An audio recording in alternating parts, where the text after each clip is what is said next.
नमस्कार दोस्तों, मेरे भाइयों, सलाम वालेकुम, वालेकुम अस्सलाम, राम राम जी। स्टार्ट करते हैं अपने आज की क्लास। बहुत ही महत्वपूर्ण क्लास जिसका नाम है भारत का सामान्य भूगोल। और आज की ये भूगोल की जो क्लास जो है स्पेशल दिल्ली पुलिस के लिए है।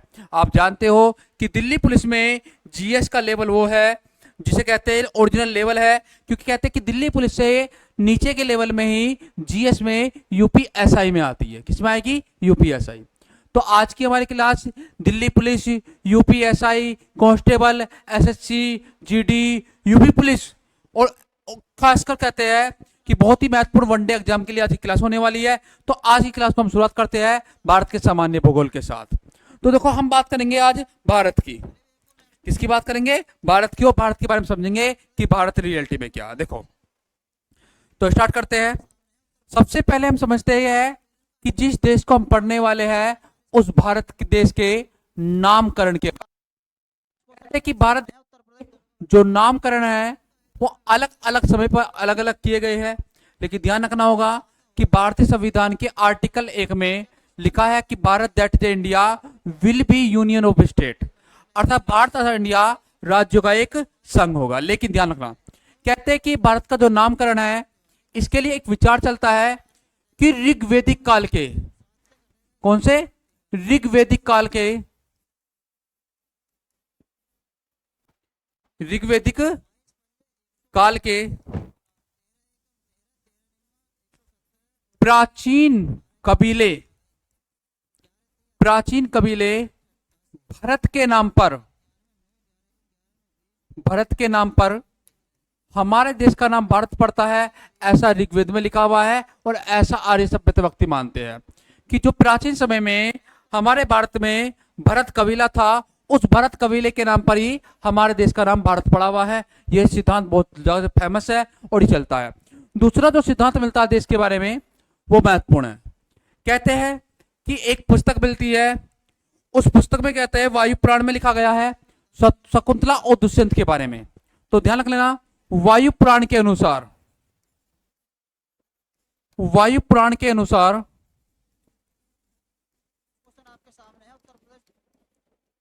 राजा शुद्रोधन कौन है?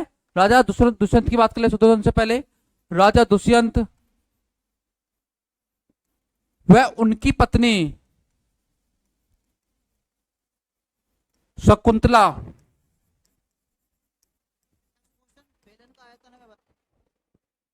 शकुंतला के जो पुत्र है उन पुत्र का नाम भी बोलते हैं कि भरत रखा है।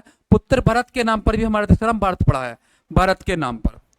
तो ध्यान रख लेना, कुछ जैनी लोगों का मानना है कि शकुंतला के जो पुत्र है, जो दुष्यंत के पुत्र भरत है, उनके नाम पर हमारे देश का नाम भारत पड़ा हुआ है। तीसरी बात करते हैं जो बहुत ही महत्वपूर्ण है। कुछ लोगों को मानना होता है कि जैन धर्म के प्रथम गुरु,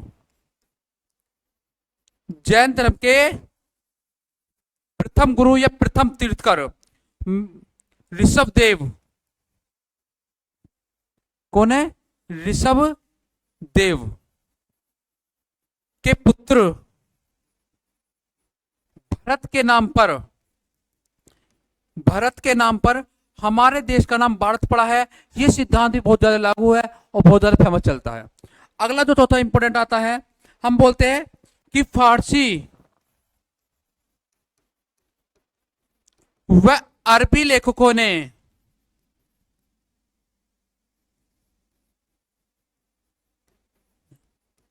हमारे देश को हिंदुस्तान नाम दिया है, हिंदुस्तान नाम दिया है। तो ध्यान समझ लेना, बहुत इंपॉर्टेंट बात है कि हमारे देश के नाम के बारे में, कि हमारे देश का नाम भारत है, इस बात को लेके चार विचार समय समय पर आते हैं। तो समझना, कोई कहता है कि हमारे देश का नाम जो भारत पड़ा है वो शकुंतला और भरत के पुत्र के नाम पे पड़ा है। कोई कहता है कि जैन धर्म के प्रथम तीर्थकर ऋषभ देव के पुत्र भरत के नाम पे पड़ा है। लेकिन हमारे यहाँ पर जो अरबी और फारसी लोगों ने हमारे देश को नाम दिया है वो क्या नाम दिया है? हिंदुस्तान। तो हिंदुस्तान अरबी अर्थात फारसी लोगों द्वारा दिया गया नाम है। आगे का बात करते हैं हम भारत की। किसकी बात करेंगे? भारत की।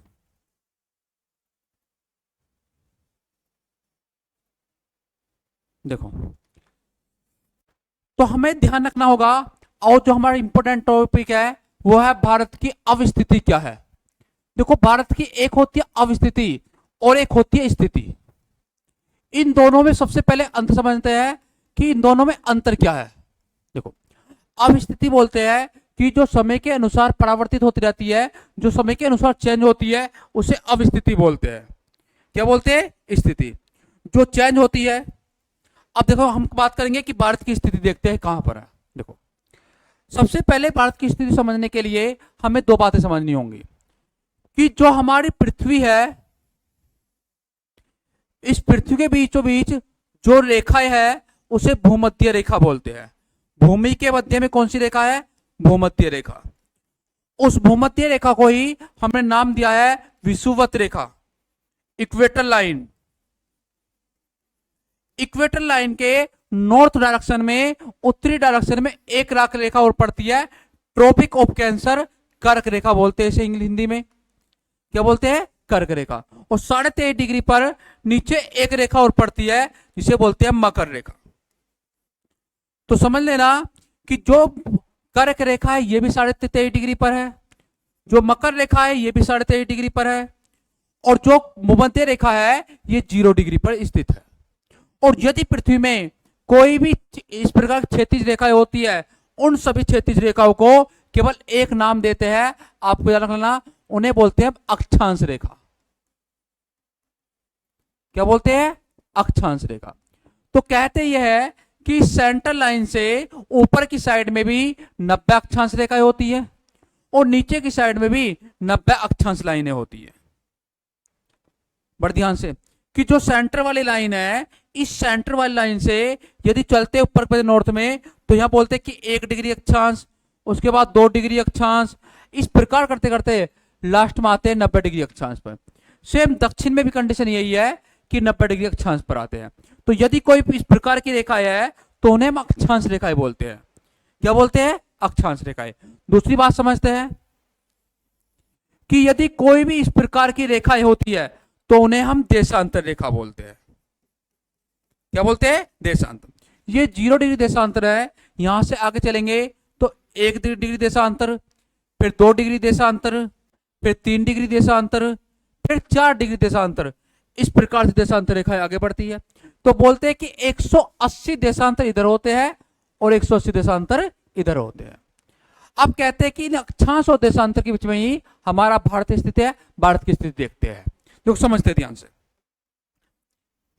कहते हैं कि 0 डिग्री अक्षांश रेखा से जब हम नॉर्थ में चलते हैं 1 2 3 करते हुए, तो 6 डिग्री के आसपास हमारा इंडिया शुरू होता है और 6 डिग्री से लेकर 37 डिग्री तक हमारा इंडिया चलता है। कहां तक? 6 से 37 तक। आगे बोलते हैं कि देशांतर में चलते हैं तो कहते हैं कि 68 डिग्री पे हमारा इंडिया शुरू होता है और 97 डिग्री पे हमारा इंडिया खत्म हो जाता है।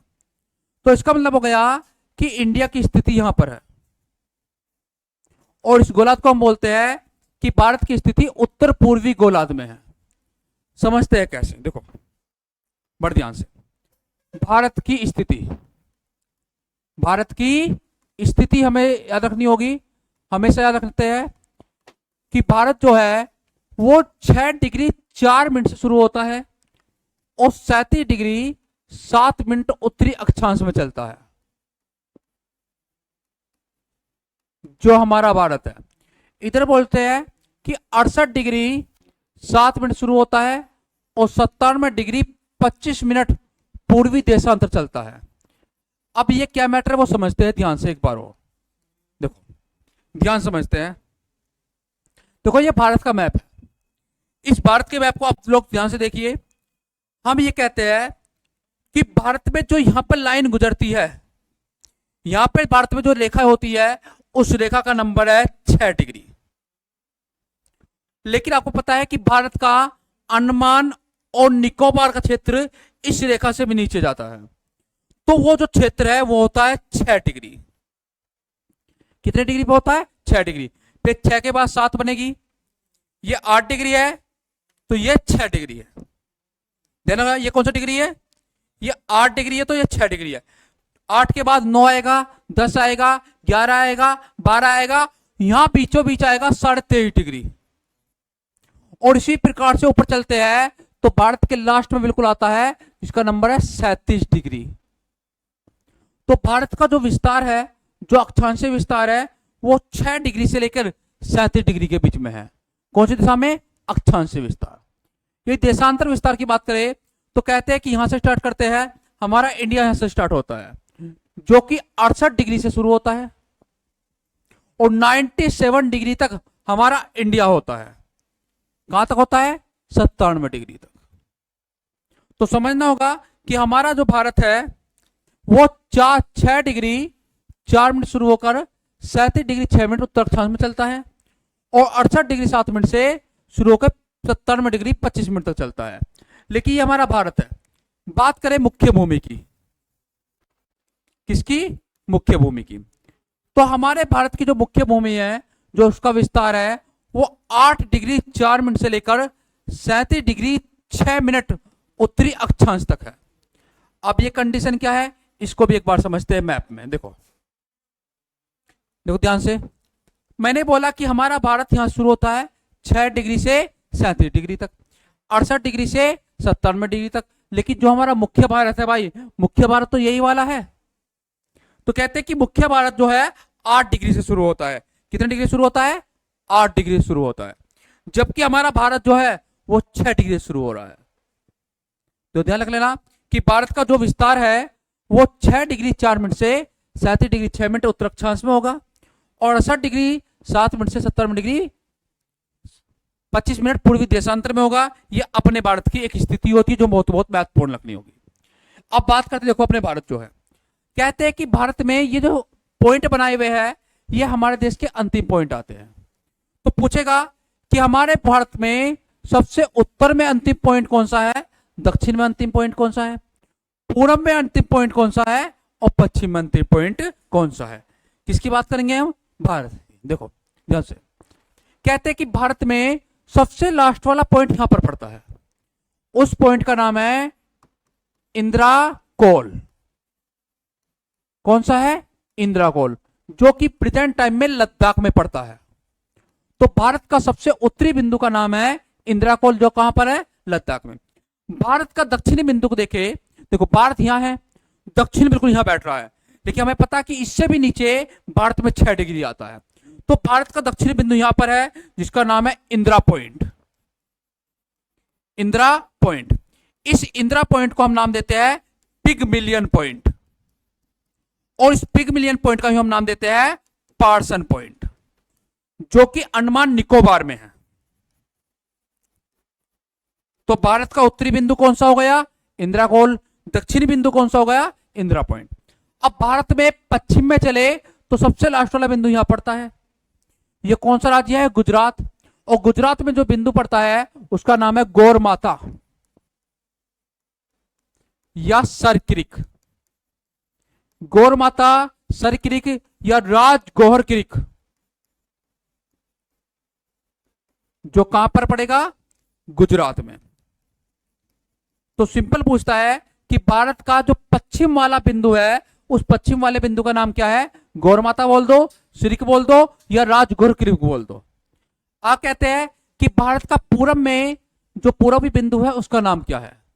कौन सा बिंदु? पूर्वी बिंदु। कहते हैं कि पूर्वी बिंदु यहां पर पड़ता है, उस बिंदु का नाम है वालागो। क्या नाम है? वालागो या कीबुथु। तो कई बार क्वेश्चन आता है कि भारत का उत्तरी बिंदु इंदिरा पॉइंट कौन सा है? इंदिरा कोल। दक्षिणी बिंदु इंदिरा पॉइंट, पश्चिमी बिंदु गौर माता या सरक्रिक, और यदि पूर्वी बिंदु करें तो वालागु या किबुथु, जो पड़ेगा अरुणाचल प्रदेश में। कहां पर है ये? अरुणाचल प्रदेश में। अरुणाचल प्रदेश में। आगे बात करते हैं, देखो ध्यान से। एक क्वेश्चन आता है कि भारत की उत्तर से लेकर दक्षिण तक की लंबाई कुल कितनी है? अर्थात भारत की उत्तर से दक्षिण तक की लंबाई तो हम बोलते हैं वो बैठती है 3214 किलोमीटर। और यदि कोई पूछे कि भारत की पूरब से लेकर पश्चिम तक की लंबाई कितनी है, अर्थात यहां से लेके भारत में इस लास्ट बिंदु तक की लंबाई, तो वो बैठती है 2933 किलोमीटर। तो बात याद रखना होगा चारों बिंदु के साथ में भारत की उत्तर से दक्षिण की लंबाई, पूर्व से पश्चिम की लंबाई कितनी है? 3214 किलोमीटर, 2933 किलोमीटर। उत्तरी बिंदु, दक्षिणी बिंदु, पूर्वी बिंदु और पश्चिमी बिंदु की हम बात कर रहे हैं। अब देखो आगे बात करते हैं। तो अब थोड़ा सा हमें समझना होगा,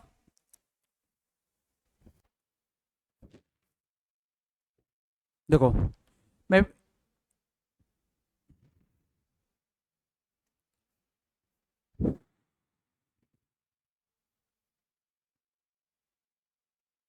देखो अब हमें थोड़ा समझना होगा जम्मू कश्मीर के बारे में, क्योंकि सबसे महत्वपूर्ण क्वेश्चन हमारे भारत में स्टार्टिंग में यहां से ही मिलते हैं, जिसका नाम है जम्मू एंड कश्मीर। देखो सपोज करो ये जो मैप है ये जम्मू कश्मीर का मैप है। ये थोड़ा छोटा मैप हो गया, बड़ा करते क्योंकि बहुत सारी बातें इसमें समझ नहीं होंगी जम्मू कश्मीर वाले में। देखो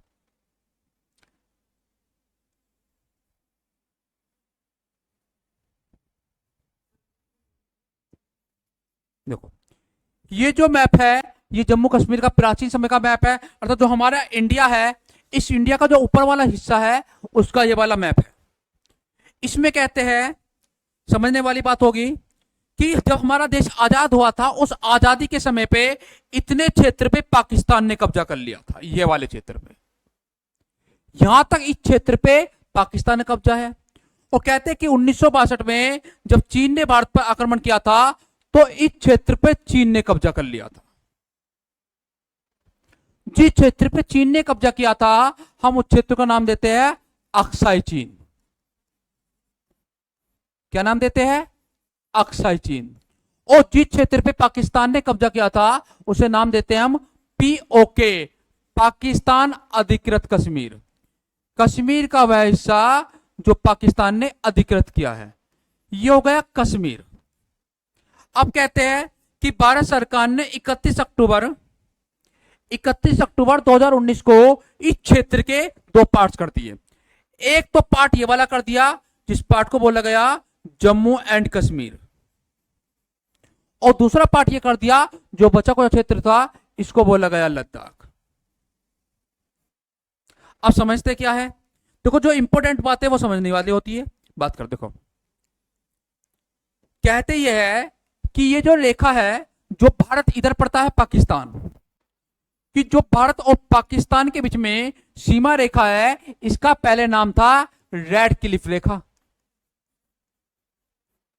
लेकिन अब तो ये भी पाकिस्तान है और ये भी पाकिस्तान है, तो अब यहां पर रेड क्लिफ तो नहीं होगी।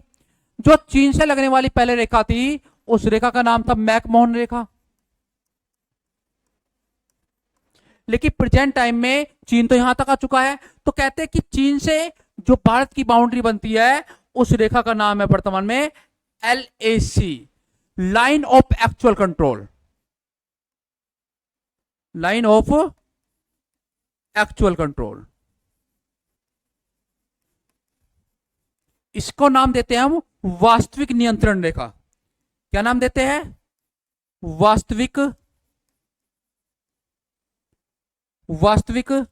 नियंत्रण रेखा। तो प्रेजेंट टाइम में जो LAC है वो भारत और लद्दाख के बीच में है, अर्थात अक्साई चीन और लद्दाख के बीच में है। जबकि जो पाकिस्तान से एक बाउंड्री हमारी बन रही है, ये पहले कौन सी बाउंड्री थी? Red Cliff. लेकिन प्रेजेंट टाइम में पाकिस्तान ने जो बाउंड्री बनाई है उसका नाम है LOC। ये भी LOC और ये भी LOC। LOC को बोलते हैं लाइन ऑफ कंट्रोल, इसको नाम देते हैं हम नियंत्रण रेखा।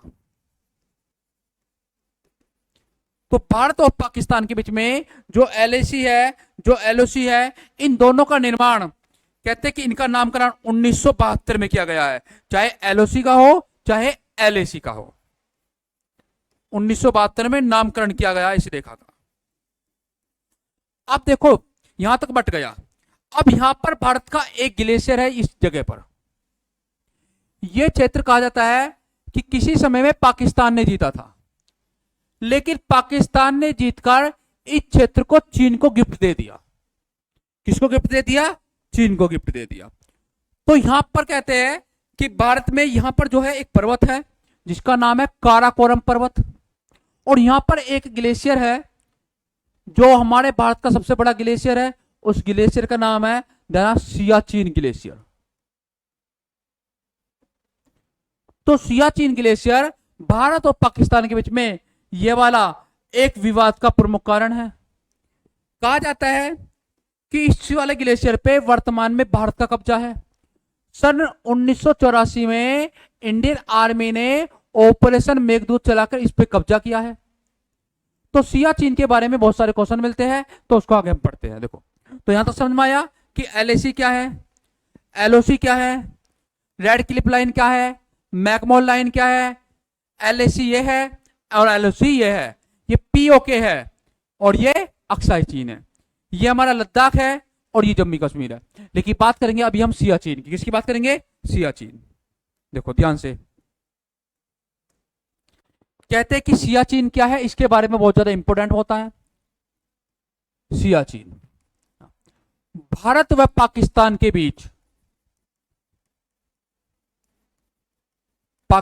बीच, इस पर विवाद है। यह एक विवादित क्षेत्र है जो 72 किलोमीटर लंबा क्षेत्र है। तो सियाचिन, तीसरा, जो भारत का सबसे बड़ा ग्लेशियर है, सबसे बड़ा glacier, last year Delhi list में आया था कि भारत का सबसे बड़ा ग्लेशियर कौन सा है? सियाचिन है, जिसे पृथ्वी का तीसरा ध्रुव कहते हैं, तीसरा पोल को कहते हैं।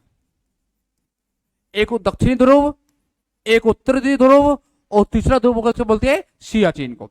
बोलते हैं कि यह विश्व का सबसे ऊंचा युद्ध स्थल है। इससे ज्यादा ऊंचाई पर, जितनी ऊंचाई पर भारत और पाकिस्तान लड़ते हैं, दुनिया में कोई भी देश इतनी ऊंचाई पर नहीं लड़ता। बोलते हैं कि 1984 से या 1984 में ऑपरेशन मेघदूत के बाद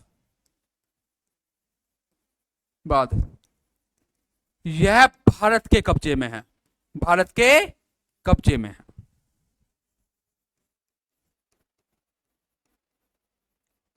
तो ये बात भी हमें याद रखनी होगी सियाचिन ग्लेशियर के बारे में। इतने पॉइंट आप याद रखोगे तो इंपॉर्टेंट रहेगा। यदि और पढ़ना चाहे तो बोल सकते हैं कि यहां से नुब्रा रिवर निकलती है, नुब्रा नदी निकलती है।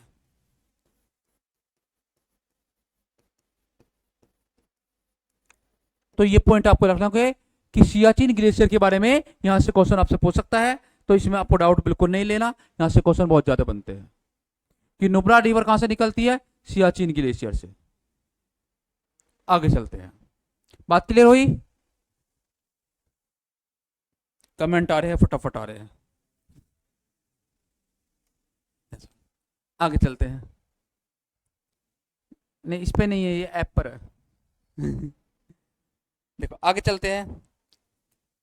कहते हैं कि भारत में, जो भारत का हमें अक्षांश विस्तार पता लग चुका है कितना है, भारत की उत्तर दक्षिण लग जा चुकी है, पूरब से पश्चिम तक की लंबाई में भारत की पता लग चुकी है। अब आगे बात करते हैं। देखो, अब बात करते हैं भारत के आकार की। देखो, जो भारत है हमारा, जो इसका आकार है, वहां से क्वेश्चन बनता है कि भारत का आकार कैसा है। तो ध्यान रख लेना, भारत के आकार के लिए एक नाम प्रयोग किया जाता है, चतुष्कोणीय है भारत का आकार। कैसा है? चतुष्कोणीय है। आगे आता है कि भारत का क्षेत्रफल कितना है। तो कहते हैं कि बुकों में लिखा हुआ है कि 32,87,263 वर्ग किलोमीटर है। लेकिन प्रेजेंट टाइम में क्या है? देखो ध्यान रखना, ये क्षेत्रफल लिखा गया था, ये 2015 से पहले जो बुक थी उनमें लिखा गया था, ये नेट पे भी चलता है। लेकिन आपको याद रखना है, बड़े ध्यान से ये पॉइंट मत भूल जाना, कि 100वें संविधान संशोधन के द्वारा, यह संशोधन 2015 में हुआ है। इस संशोधन द्वारा 23 किलोमीटर क्षेत्र, 23 वर्ग किलोमीटर क्षेत्र बांग्लादेश को दे दिया, बांग्लादेश को दे दिया। मोदी जी की सरकार ने ये बांग्लादेश को दे दिया। तो कह रहे हैं कि भारत का वर्तमान जो क्षेत्रफल है वो है 32,87,240 वर्ग किलोमीटर। तो ध्यान रख लेना कि हमारे भारत का कंप्लीटली एरिया प्रेजेंट टाइम में कितना है, 32,87,240 वर्ग किलोमीटर है। यहां से स्टार्ट करते हैं और ये चतुष्कोणीय आकार वाला जो इंडिया है, ये कंप्लीट जो इंडिया है, यदि इस कंप्लीट इंडिया का क्षेत्रफल देखे, यहां से देखते हैं,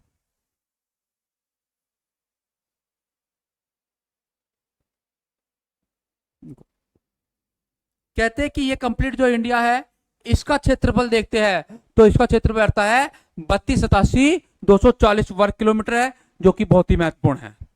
आगे बात करते हैं देखो भारत की, तो क्षेत्रफल याद रहेगा। अब एक क्वेश्चन मिलता है, बड़ा ही ध्यान, कि भारत का सब क्षेत्रफल से बात करेंगे हम, कि क्षेत्रफल से सबसे बड़ा राज्य है, भारत का क्षेत्रफल से सबसे बड़ा राज्य है। एक क्वेश्चन आता है कि भारत का क्षेत्रफल से सबसे छोटा राज्य है। एक आता है भारत के क्षेत्रफल से सबसे बड़ा जिला, भारत का क्षेत्रफल से सबसे बड़ा जिला। एक आता है सबसे छोटा जिला, छोटा जिला। और एक जिस हम स्टेट में रहते हैं, अपना राज्य, अपना राज्य हमें से याद रख लेना चाहिए, हमारा है उत्तर प्रदेश।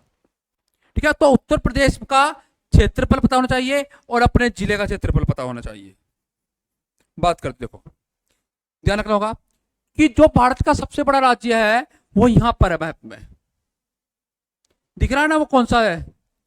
तो आप बोलोगे कि उस राज्य का नाम तो हमें क्लियर है, उस राज्य का नाम तो राजस्थान है। लेकिन बड़ी बात यह है कि राजस्थान कितना बड़ा है, क्षेत्रफल कितना है उसका। तो ध्यान रखना 3,42,239 वर्ग किलोमीटर है ये, 3,42,239 वर्ग किलोमीटर का है हमारा राजस्थान। सबसे छोटा जो हमारा राज्य है उसका नाम है गोवा, जो कि मात्र 3,702 वर्ग किलोमीटर का है। कितना अंतर दिख रहा है आपको।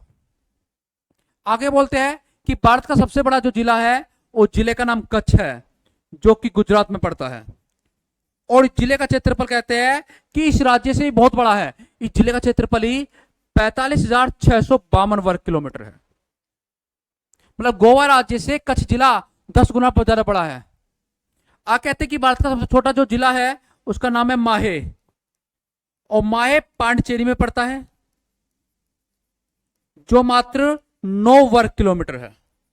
यहां पर है, यहां पर अभी मैप से दिखाते हैं। कहते हैं कि अपना जो राज्य है उसका नाम यूपी है और क्षेत्रफल है 2,40,928 वर्ग किलोमीटर। और हमारा जो जिला है वो जिले का नाम हापुड़ है और क्षेत्र है 660 वर्ग किलोमीटर। तो कमेंट में आप अपने अपने जिले का क्षेत्रफल बताइए कि आपके जिले का क्षेत्रफल कितना है, जिस जिले में आप रहते हो। तो याद रखना आपको, ये बहुत महत्वपूर्ण है। और अपने जो भारत की जनसंख्या है 2011 के सेंसस अनुसार वो 121 करोड़ है। Very good, 121 crore. लेकिन जो अपना यूपी है, यूपी की पॉपुलेशन बताइए, यूपी की जनसंख्या। तो ध्यान रख लेना, कभी मत बोलना, फिक्स रखना, 19,98,12,341 व्यक्ति अपने यूपी में रहते हैं। फिक्स है 2011 की सेंसर के अनुसार, ना एक व्यक्ति ज्यादा है और ना ही एक व्यक्ति कम करना है। तो आप नोट कीजिए, फिर आगे चलते हैं।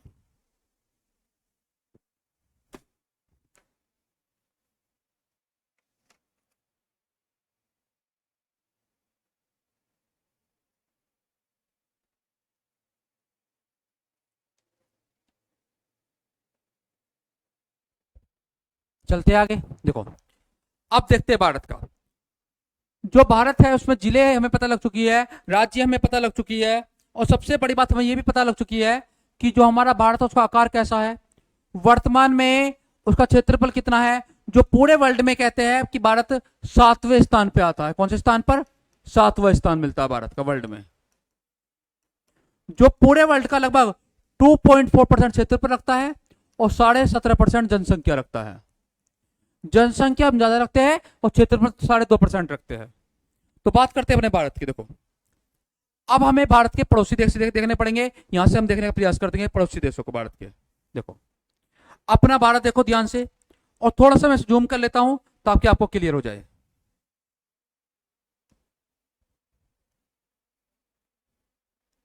वाओ, अच्छे से जूम हो रहा है, अति सुंदर। चलो यहां से देखते हैं। देखो भारत के पड़ोसी कहते हैं ये हमारा पड़ोसी है। भारत का पहला पड़ोसी है पी फॉर पागल नहीं, पाकिस्तान। हाँ पागल जैसा ये होता है। तो पी फॉर होता है पाकिस्तान। पाकिस्तान हमारे देश का एक पड़ोसी देश है जिसकी सीमा हमारे भारत से यहां से स्टार्ट होती है और यहां तक लगती है। ये जो सीमा है ये पाकिस्तान से है। तो कहते हैं कि भारत की पाकिस्तान से 3,323 किलोमीटर की सीमा लगती है, याद रख लेना। दूसरा देश हमारा जो पड़ोसी है उस देश का नाम यहां पड़ता है और उस देश का नाम है अफगानिस्तान। क्या नाम है? अफगानिस्तान, जिसकी सीमा हमारे देश से 106 किलोमीटर लगती है। कितनी किलोमीटर है? 106। तीसरा देश जो हमारा भारत का है, जो पड़ोसी देश है, उसका नाम याद रखना होगा। देखो वो यहां से शुरू होता है, पहले तो यहां से लेके वो यहां तक आता है, फिर यहां से आने के बाद कहते हैं कि वो यहां से थोड़ा सा घूमता है और फिर हमारे यहां पर वो यहां से घूमता है यहां तक। जो ये मैप बनाया है मैंने, ये पड़ता है हमारे पड़ोसी का, चीन का, जो कि भारत के 3,481 किलोमीटर हमारे देश की सीमा लगती है। आगे कहते हैं कि हमारे भारत का एक और पड़ोसी, जो फेमस पड़ोसी हमारा, उसे हम नहीं बोल सकते, उसका नाम है नेपाल। क्या नाम है? ये नेपाल देश पड़ता है। तो हमारा देश नेपाल भी हमारा पड़ोसी है, जिनकी सीमा लगती है 1751 किलोमीटर लगती है। तो ध्यान रखना होगा। चीन की यहां 3488 किलोमीटर है। अब देखो नेपाल के बाद जो हमारा देश पड़ेगा, यहां पर हमारा एक पड़ोसी पड़ता है जिसका नाम है भूटान, ऐसे पड़ता है। तो भूटान की सीमा हमारे देश से 699 किलोमीटर लगती है। कितने किलोमीटर है? 699 किलोमीटर। अगला जो हमारा छठा पड़ोसी देश है वो इधर पड़ता है, यहां से शुरू होता है और ये हमारा जस्ट पड़ोसी पड़ता है, इसका नाम है म्यांमार। तो म्यांमार की सीमा भारत से 1643 किलोमीटर लगती है। कितनी है? 1643।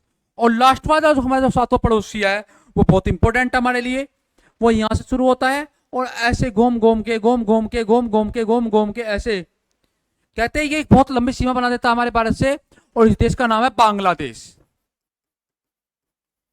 तो बांग्लादेश की सीमा हमारे देश में 4,096 किलोमीटर लगती है। तो दो क्वेश्चन कि भारत की सबसे अधिक सीमा, सर्वाधिक सीमा किससे लग रही है? तो आप कहोगे कि सर्वाधिक सीमा लग रही है बांग्लादेश से। बांग्लादेश से भारत की सर्वाधिक सीमा लगती है, तो ध्यान रख लेना। और सबसे कम किससे लगती है हमारे देश की? अफगानिस्तान से। यह भी याद रख लेना आप, सबसे कम बोलते से, सबसे कम सीमा। तो भारत की सबसे कम सीमा अफगानिस्तान से, सबसे ज्यादा सीमा बांग्लादेश से लिखते हैं। इस बात को आप नोट कीजिए तेज स्पीड से। आगे चलते हैं फिर।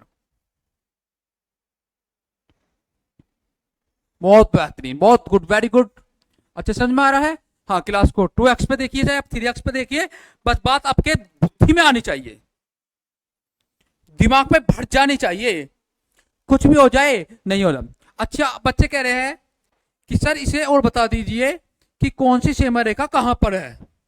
देखो ध्यान से रखो, जो पाकिस्तान और भारत की सीमा रेखा है उसका नाम रेड क्लिफ है, जो मैं आपको अभी बता चुका था 2 मिनट पहले। ठीक है, जो भारत और अफगानिस्तान की सीमा है उसका नाम डूरंड रेखा है। नाम है ये भारत और अफगानिस्तान की सीमा रेखा का ये नाम है डूरंड रेखा। ये इस नीली वाली का नाम है रेड क्लिफ रेखा।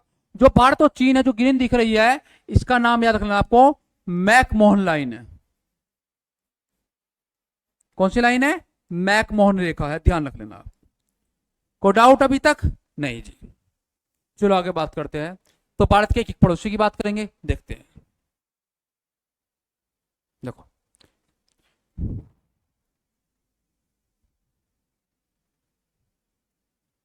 अच्छा जी, ए भारत के मैप, ब्लैंक मैप कहाँ गया?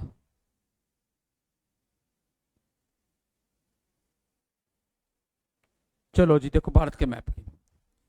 अब बात करेंगे भारत के एक पड़ोसी। जैसे सपोज करो हमारा एक पड़ोसी पाकिस्तान है। आपने अभी पढ़ा है पाकिस्तान के बारे में, पाकिस्तान से बड़ी मोहब्बत है, दूसरी बार नाम लिख दिया।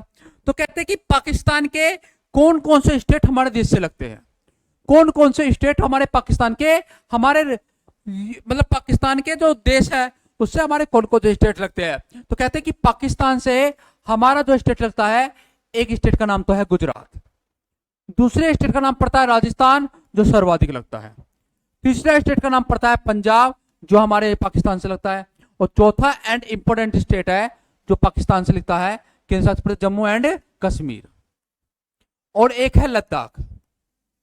तो पाकिस्तान से लगने वाले 3 स्टेटों के साथ में 2 केंद्र शासित प्रदेश है।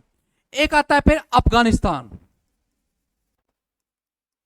तो पूछता है कि अफगानिस्तान से भारत के कौन सा राज्य लगता है।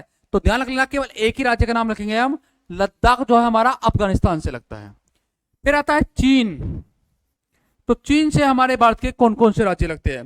तो ध्यान रखना होगा हमें कि चीन से लगने वाले भारत के राज्यों में पहला राज्य तो है केंद्र शासित प्रदेश लद्दाख है, प्लस दूसरा पड़ेगा हिमाचल प्रदेश, एचपी बोल सकते हैं, फिर बनेगा उत्तराखंड, यूके बोल सकते हैं, फिर बनेगा अपना सिक्किम। कौन सा है? सिक्किम। अरुणाचल प्रदेश। तो ये सभी पाकिस्तान से बाउंड्री, चीन से बाउंड्री बनाते हैं। कौन से? अफगानिस्तान, अरुणाचल प्रदेश, हाँ वेरी गुड, सिक्किम भी बनाता है, लद्दाख भी, लेह भी, उत्तराखंड भी। ठीक है, ध्यान रख लेना आप। अच्छा, चौथा जो देश पड़ेगा जो हमारे देश बाउंड्री बनाता है उसका नाम है नेपाल। कहते हैं कि नेपाल हमारे देश जो बाउंड्री बनाता है उसमें पहला स्टेट जो पड़ता है उत्तराखंड पड़ता है, दूसरा यूपी पड़ता है, तीसरा बिहार पड़ता है, चौथा पश्चिम बंगाल पड़ता है, वेरी गुड, पांचवा सिक्किम पड़ता है। बहुत महत्वपूर्ण। आगे बात करते हैं पांचवे पे कि हमारे देश से लगने वाला एक पड़ता है भूटान देश। तो भूटान हमारे यहां पर जो सीमा बनाता है उन राज्यों का नाम है, भूटान पहले बनाएगा सिक्किम से। किससे बनाएगा? सिक्किम से। फिर बनाएगा पश्चिम बंगाल से, फिर बनाएगा असम से, और फिर बनाएगा अरुणाचल प्रदेश से। यह भी याद रखने वाली बात है। अगला जो हमारा देश पड़ेगा जो सीमा बनाएगा उस देश का नाम है म्यांमार। तो म्यांमार जो सीमा बनाएगा, म्यांमार सीमा बनाएगा सबसे पहले अरुणाचल प्रदेश से, अरुणाचल प्रदेश से, दूसरा बनाएगा नागालैंड से, तीसरा है मणिपुर से, चौथा है मिजोरम से। ठीक है, अगला क्या हो गया आप सातवां, कि सातवें का नाम भी इस स्लाइड पे लिख दो, बांग्लादेश किस किस से सीमा बनाता है। तो बांग्लादेश जो महत्वपूर्ण सीमा बनाएगा वो बनाएगा पश्चिम बंगाल से, असम से, मेघालय से, त्रिपुरा से, मिजोरम से, और बताइए, त्रिपुरा और मिजोरम से भी सीमा बनाएगा। बहुत अच्छी बात है, सब लिख लीजिए बड़े ध्यान से। तो 7 राज्य है जो किस किस से सीमा बनाते हैं, बहुत ही महत्वपूर्ण पॉइंट आता है, यहां से लिख लेंगे आप और इसे अच्छे से याद करेंगे।